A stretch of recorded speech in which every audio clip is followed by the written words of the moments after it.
Hi there, my name is Ko Im. I'm the community editor and podcast co-host here at Adweek, and you're tuning in to another edition of Adweek Together. Before we get to today's topic and our guest, we want to remind you that if you enjoy and value our conversations on all things marketing and advertising, we encourage you to sign up for an Adweek Pro subscription to get unlimited access to our essential content and resources. You can check out adweek.com/offer. And now today we are joined with Brandi Riley, who is calling in from Oakland, California. She is a mom, entrepreneur, educator, and social activist, and probably so many more things. Welcome to the show, Brandi. Thank you, Ko. Thank you. We are so thrilled to have you with us to talk about so many important topics right now. I found out about you through one of our voice pieces on our opinion vertical that really talked about Black influencers. Yeah. And how we need to apologize for not using Black influencers, and also how to change industry, the influencer industry, which has been growing rapidly over the past few years. So to give us some context, wondering if you can just tell us about your background as a blogger. You've won an award as an entrepreneur, and what it's like for you right now. Yeah, so I have been blogging for 10 years. I have been blogging at mamaknowsitall.com, which is a parenting lifestyle site. I started the site when I was a single mom and realized that I could make money from it pretty quickly. So I jumped into the blogger game with the goal of earning an income. I started working with a shopper marketing agency as a blogger, and then as a contractor, and then as an employee hiring influencers, and really got an opportunity to see the behind the scenes. I was really shocked. That there were so many people who were unaware of just general things about working with Black influencers. Being the voice, being the only Black person at the company, and being the voice of Black influencers, it got to be exhausting. And eventually I left the company, but with the information that I have, I started a community called Courage to Earn, where the goal is to be transparent about diversity, about race, about everything related to what is usually topics that holds women back from being more successful in this industry. Over the last couple of weeks, which, I have different feelings about. I'm grateful and excited that the needle is shifting and we're starting to actually have conversations about this and bring it out in the open. But I'm angry and frustrated that it took death, actual murder, for people to start saying, hey, yeah, the Black influencers have been saying that they've been left out. Let's listen to them. I mean, we're seeing a whole lot of Black influencers being blasted across brands and things like that. And they're amplifying melanated voices and amplifying Black voices, which is awesome and fantastic. And I don't want to take away the fact that this is still helping us to advance. But, this isn't new. We aren't new. Black influencers have been around. I've been around for 10 years, and there are women who are OGs far beyond where I started. So, I am at a place where I am moving forward and taking advantage of this moment to really just kind of bust down these doors and say that we are here and we deserve to be paid appropriately. We deserve to be recognized and acknowledged for the contributions that we've given to this industry. Yeah, this has definitely been a long time coming. Yeah. I was going to say that you were one of the OG bloggers because you've been in it so long, when the time when like bloggers would get book deals and stuff like that, like the recipe folks. Having been on the creator side and then also being on the casting side, or I guess, being in the part of a team that looks at influencers, what were the things that you were seeing and hearing? And given that knowledge, almost like institutional knowledge, what can be done to take advantage of this opportunity? And let's speak to the marketers and the brand folks that are maybe hopefully listening to this conversation. Yeah, that's a great question. I think the first thing is to look at who is making the decisions. I think that folks want to be very open and they want to believe that they are aware of diversity issues, but unless you've actually lived the experience, there are places where you are going to just have deficiencies. And that's not for just Black people, that's for LGBTQ, that's for any community or any culture or anything that you are not. If you are hiring them or if you are interested in making sure that they're represented, then they have to be represented in the place where the decisions are being made.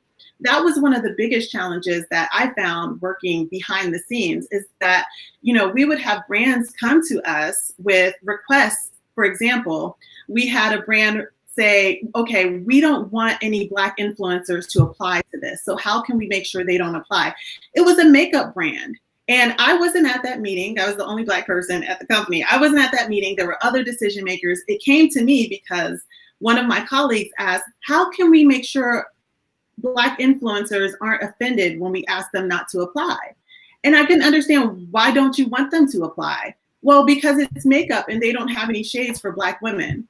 Well, Black women come in a multitude of shades. We are, you have Black women who look like they're white. You have Black women who are beautiful and ebony, but they didn't know that. They don't even have that awareness because it's not their experience. So the first step is definitely to look at who is making decisions at your company and make sure you have people in place, not that are book smart about it, but who actually have the experience in real time.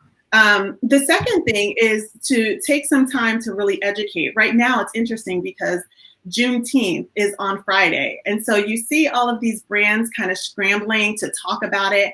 I would rather they not. I would rather they say, wow, I just learned about Juneteenth 2 days ago, instead of putting out an ad that celebrates it or putting out a statement saying that we are going to honor it, that we are going to take a step back and we're going to learn more about it. And maybe next year we'll have enough knowledge to do something or to make this a part of our brand strategy. But trying to capitalize off of this moment is doing exactly what we've been complaining about this whole time. You're capitalizing off of our culture, but we're not receiving any benefit from it. And then the third thing I would say is really just listen to Black influencers, bring them into your space, ask them questions, pay them to ask them questions, and be very intentional about making sure that whenever there are conversations happening about anything that's happening in this industry, that you're not placing Black influencers in an other box, that you are making sure that there is space for them, and then that you are actually taking what they say to, taking it seriously, not just giving them a space to say something and doing what you want to do anyway. Wow, you said so much. I'm trying to remember everything you said. I do agree with the whole idea of, yes, pay them if you are picking their brain, right, and asking for their unique perspective, and value them for their time and who they are. Recognize that no one group is a monolith. And, the idea of trying to do something right away before listening, fairly good intentions, but, it can come off, right, as really hurried. So, I know, for me, as an ally, I will be taking Juneteenth off and trying to learn more. And we do have another voice piece on our site that gives tips for corporate America on why you should take it off or how to approach it. One thing I want to bring in is our LinkedIn audience. Hello, we hear you, we see you, and I want to bring in a comment and go back to you as an educator, Brandi. Catherine says, it is exhausting feeling like our voice doesn't matter. I'm hopeful for this shift. And I feel like you align there, right? As an educator, as your job as an educator, that is really hard to manage, but you're doing it because you feel hope for change. Yeah, for sure. I mean, I wouldn't spend the time on this if I thought there was no hope. I mean, even the article that is Your Voices article from Stefania, they put out a statement, a Black Lives Matter statement, and I thought it was great. But what I needed and what I know my peers needed was acknowledgement. We don't need to know how you feel about Black lives. We need to know that in the past, you have not demonstrated that you truly believe that we are as valuable as others. And she wrote the article, and she wrote another article on their website about an apology. And I think really that's going to be the first step. Like, even before brands put out a Black Lives Matter statement, or they talk about what they're doing moving forward, in order for us to receive that and believe it, let's know that you understand that you were not acknowledging us, not recognizing us, overlooking us in the past, so that we can truly believe that you know what you're doing moving forward. Yeah. And today we were talking about how there is a movement right now to support, Black travel influencers. I also know that there's a movement this week to buy from Black authors to try to get them to the bestseller list, which is all amazing. And it's a continued effort.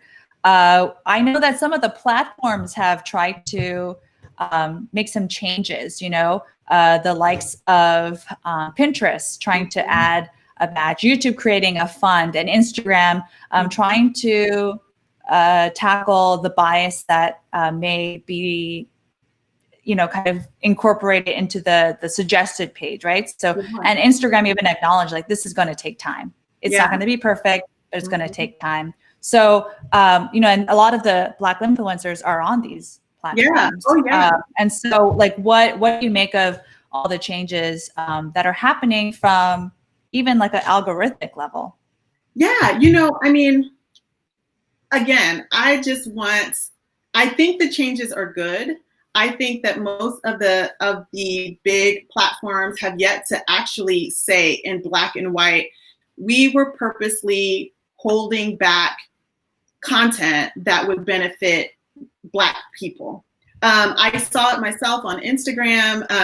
Last week was crazy on Instagram. Myself and my peers were saying, wow, this is the first time I'm actually seeing my Black friends. We were getting the balloon girls and the, bathtub girls and all that kind of stuff, like over and over and over again. And now it's almost like, something, they open the curtain and it's like, oh, now we see Black people, which is awesome. But again, I think that truly, unless there are people at the top who are helping them make those decisions, it's going to continue to be a challenge. I don't think that things are going to change overnight, but making sure that there are not just one diversity and inclusion person, but there are actually Black creators that are being a part of helping to make this transition from what it was to what it's going to become. Right. I laugh because I was just shaking my head at, the whole like Instagrammable aesthetic, which I've been guilty of too. But these are serious cultural ripple effects that you're talking about. What we see, what we consume helps shape our view of the world. So I guess, what are kind of the next steps that you're taking? You have something happening tomorrow with brands and creators, right? Yeah, tomorrow I have a conversation happening with Black influencers and non-Black allies, as well as brands, networks, and agencies. We're going to come together on a Zoom call with a facilitator, my friend Lynn Johnson, who is a diversity and gender expert. She's going to lead the conversation, and it's kind of a workshop / town hall where we are going to come together to discuss some of the things that have been challenging our industry over the years as it relates to Black women influencers.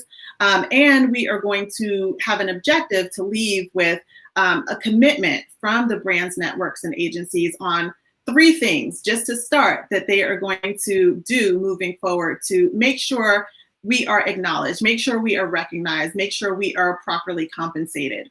I mean, one of the things that I have been thinking about over the last couple of weeks is that just about every Black woman influencer I know is also an educator. She has a course, an ebook, she has done workshops, she is, giving more than just the bare minimum to be a part of this industry, to contribute to this industry.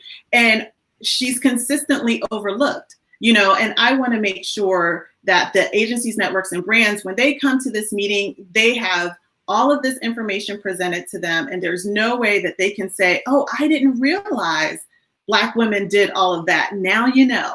So what are we going to do moving forward? Yeah, and I want to circle back to the voice piece that we mentioned and the tweet that Alexis Ohanian from Reddit actually shared. And he asked, like, is there a public Google spreadsheet of Black influencers and their handles? And I looked at the thread, and there are clearly people who have resources and lists, and people like him, stepping away so that there can be a true marginalized voice, a strong voice, a leader on the board, right? Yeah. So you really kind of don't have that many more excuses, right? And right. Yeah. And, I love that tweet. I love Alexis. I think he's amazing, obviously. And I love Serena and their baby. Everything about them is just awesome. But what I would have loved, again, that's kind of putting the onus on someone else. You built Reddit. Like, why don't you build it? Help us, or say, who wants to build this? Right. We're getting a little bit of, we're running into a little bit of a technical issue, and I want to make sure your point is heard. Yeah. So I just want to wait for my producer to let me know if our video is okay. So what we're going to do is I'm just going to read a couple of LinkedIn comments while we wait for Brandi to come back in. So excuse us for the technical issues. We're all working from home still, right? So I just want to say, Michelle added, there needs to be an acknowledgement of what was done incorrectly so your plan of action aligns. And Chidiogo says, no matter the situation, we must never kill hope. It's the hope that brings change. So let's go back to that change.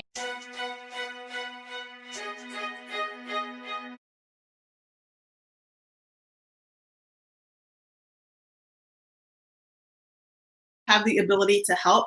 Instead of saying who has, you want to be a part of solution, let me be a part of that solution.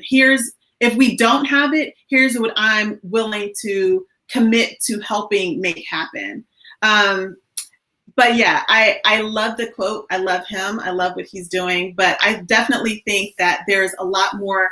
Here's the thing. We're not begging for people to give us opportunities. A lot of Black women influencers have businesses that are making more than any influencer is making, selling products from hair to candles, to food, to books, to clothing. We're not begging for people to give us a handout. But if you want us to be a part of the industry, and you need us to be, because when Black History Month rolls around, you need somebody to hire, you need to take care of us the rest of the time. So I just want to say, it's beneficial to everyone to not just say, what are you doing? Because we've been doing everything that we can. We've been building the platforms. We've been contributing. We've been attending the conferences, even when we're not on the panel. We've been, retweeting and sharing out campaigns that our white influencer friends are a part of. Now we're just asking for the same intentional support in return. Yeah, especially when Black influencers not only have followers, but they have purchasing power and business acumen. Yeah, absolutely. Yeah. Absolutely. Yes. And I also love Serena Williams, perhaps the greatest of all time influencer, and will continue to be. But Brandi, I do want to thank you for your time and expertise. I feel like this conversation was way too short, but I know you are continuing those as an educator, as a social activist, and really, as an influencer tomorrow and going forward. So I want to thank you for your time and for connecting and for spending this edition of Adweek Together with us. Awesome. Thank you, Co. Great. And we want to thank our audience for tuning in once again. Please join us next week. We are going to be joined by another influencer. If you caught the Share the Mic campaign, so to speak, the social campaign on Instagram, where white influencers gave access and their followers to Black influencers. Last week, we're going to be joined by the creator of that program, Lovey Ayaji, next week, Monday at noon. In the meantime, we still encourage you to sign up for an Adweek Pro subscription at adweek.com/offer for more unlimited access to essential content and resources.